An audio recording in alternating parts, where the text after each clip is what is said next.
Welcome to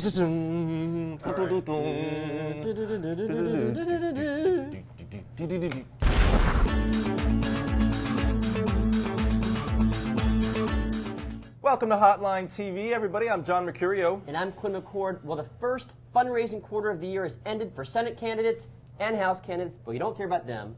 And we're here to tell you who's up, who's down, and which candidates need to cut back spending so much money on tea bags. All right, Quinn, while quite a few incumbent senators had good quarters, two of the most impressive open seat candidates were Kendrick Meek, Democratic congressman in Florida, and Rob Portman, former congressman, OMB director in Ohio. Discuss. You know, Rob Portman is he's one of the few bright spots of the GOP this cycle and the past couple cycles. Right. He raised $1.7 million in the past quarter, which I think is more than any other non-incumbent and more than most incumbent senators raised. Interesting.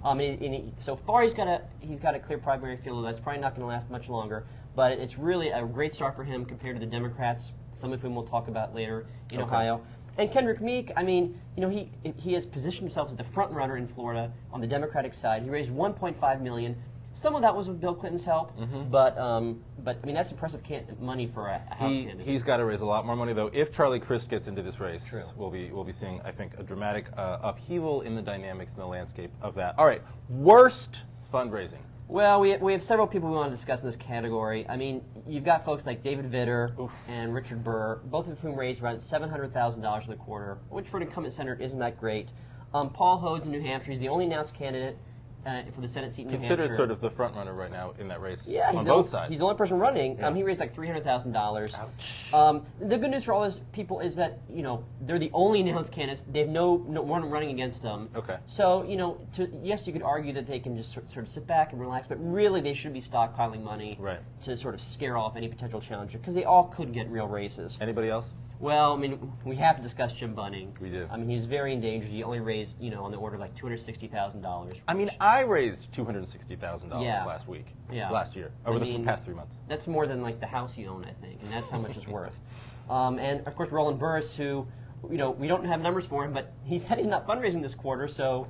You know, I don't know, has the Senate candidate ever raised nothing in a quarter? Right. I mean, I think the question goes from the fact that he's going to lose the Democratic primary to the fact that at this point he might not even run at all. Any big surprises out there, Quinn? Anybody you're looking at who sort of made you take a step back? Yeah, I mean, a few good surprises, I guess you could say, from their point of view, were the appointed senators, Kirsten Gillibrand and Michael Bennet in Colorado.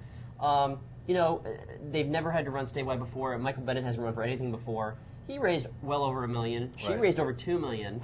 Wow. Which, you know, for appointed senators only had 2 months in which to raise money. Gillibrand probably scaring off Carolyn McCarthy. She could be. You know, who didn't raise much to herself during her own House campaign account. Yeah, and then the New York House candidates on both sides, Peter King, you know, they aren't really raising anywhere near as much as she does. She has. Any bad surprises? Well, you know, Jennifer Bruner in Ohio. Yeah. Only $200,000. I mean, she's a statewide office holder.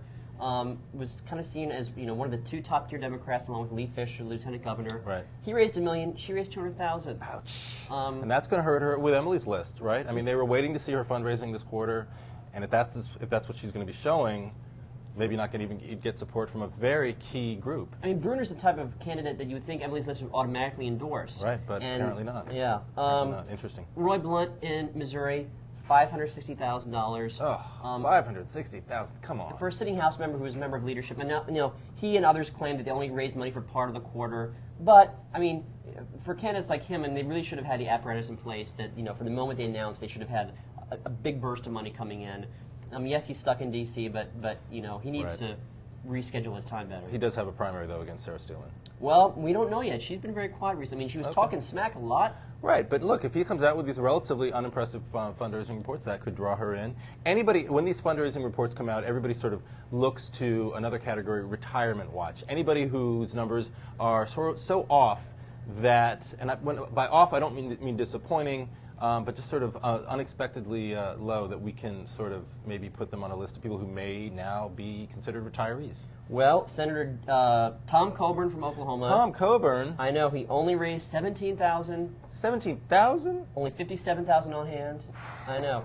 But he's openly saying he hasn't decided if he's going to run for re-election. Right. But I think, you know, he's one of those folks that really can wait. I mean, Democrats have not won a Senate seat in Oklahoma for almost 20 years.